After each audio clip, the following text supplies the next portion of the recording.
Hi there and welcome to The Monarchy here on Press TV with me, Samson Seas. We're here yet again, of course, to shed some bright light on the dark corners of that island in Western Europe they call the United Kingdom. These are indeed the sort of issues that you would not find on mainstream media networks. It makes you wonder why. Coming up later in the programme, we'll be travelling back through time yet again to find out about a backward Islamic sect called Wahhabism. This will be followed by us showing you a terrible truth involving the gassing of innocent people the English, of course, were responsible for. Yes, these topics are shocking enough, as they always are. There is also a special part to the show today, one of my personal preferred subjects, and that is asking you, the people of Britain, about the British system. Is it democratic? If so, how democratic is it? Or even, what is democracy? All this and more, only on The Monarchy, so whatever you do, don't change the channel.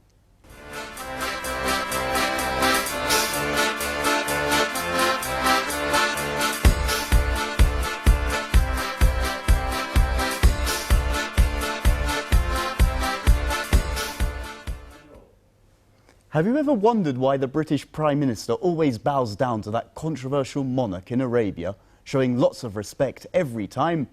Have you ever thought the relationship between the UK government and the ruling family of what they call Saudi Arabia looked somewhat suspicious? And what is Wahhabism? What are the origins of this Islamic sect? Who's behind it? You might have guessed, history does in fact have the answers to all of these questions, and it will lay many of your doubts to rest. This will indeed be another one of our subjects that will include a trip back into the past to see what really went on. Check this out. What is your name?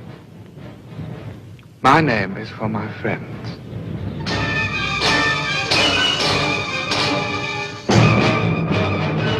None of my friends is a murderer.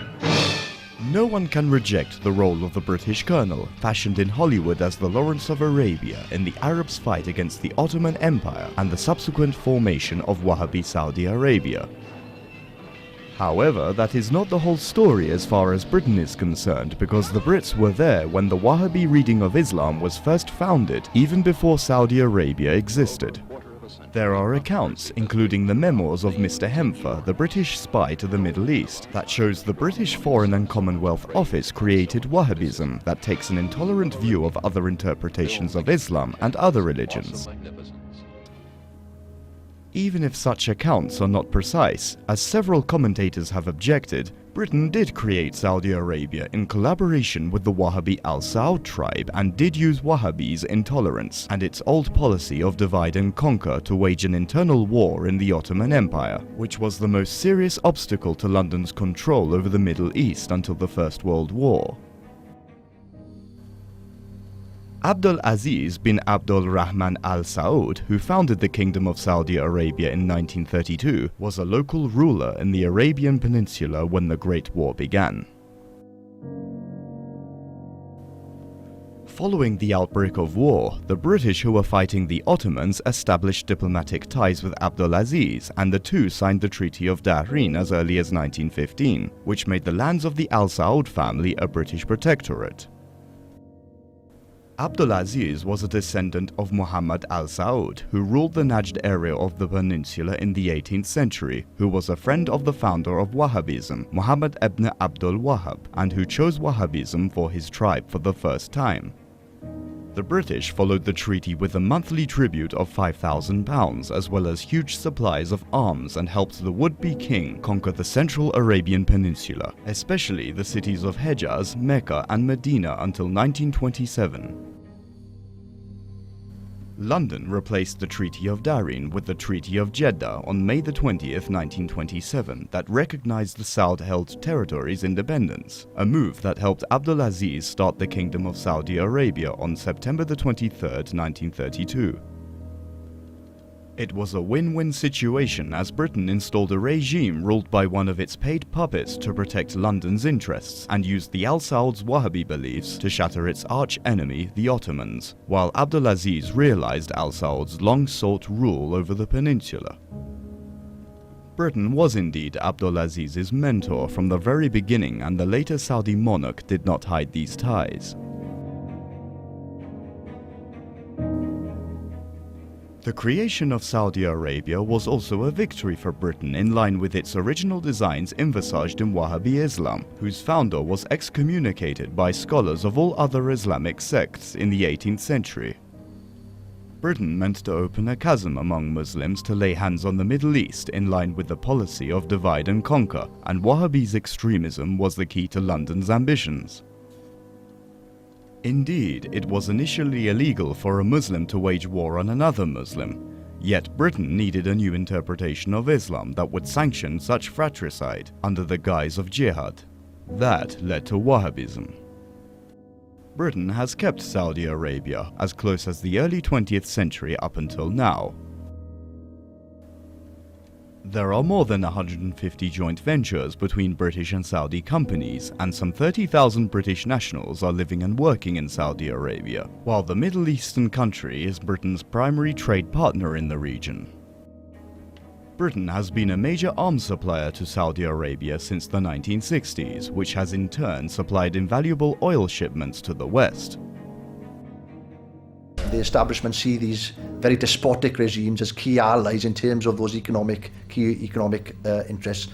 And oil and banking. Oil, banking and arms exports. You know, it's a huge industry in the UK. Between 2008 and 2009, arms exports to the Middle East region almost doubled, but the vast majority of sales were going to Saudi Arabia and UAE, and they went from 4.9 billion euros to 9.2 billion euros in just 1 year. The British Foreign Office described UK-Saudi relationship in the 1990s as a house built on two solid pillars, the defence and trade relationships. Under the Al Yamana arms deal, Saudi Arabia exports a daily 600,000 barrels of oil to Britain in exchange for sales that began in 1985, and saw London sell Riyadh 72 Euro fighter jets in August 2006. British arms giant BAE Systems and its predecessor British Aerospace earned £43 billion in 20 years from the contracts. Generally, the major arms suppliers in the world don't have any qualms about supplying weapons to the most horrendous regimes. It's a ferociously competitive industry. And you know, there are certain countries in the world that are leading the pack and they want to stay on top. It's a very lucrative business. So they will often turn a blind eye to what kinds of weapons are sold, how they are used, whether they're used against civilians. We've seen this not just with the UK, and with the US as well. Both countries were supplying weapons to regimes that were using those weapons against the people. And often those weapons would only be used against the civilian population. They would not be used to invade another country, for instance. This has always been the case, so this is absolutely no surprise. Saudis have in turn used Western backing, especially from Britain and the US, and the Islamic world's attention to Mecca and Medina to promote their vision of Islam that was initially rejected by almost all Muslim sects in the 18th century. Britain remains one of the chief allies of Saudi Arabia, and the two are even closer ties. We must continue to work together to promote common values. Britain is already slated to clinch another big deal with the Saudis to sell weapons and military equipment worth billions of pounds to the most autocratic regime in the Middle East region. Parliamentary committees in Westminster have, over the years, have shown a lot of concern about the fact that the UK government has no control over the way the arms exports that we provide for these countries are actually used. You know, when we're providing these arms, you know, what are they being used for?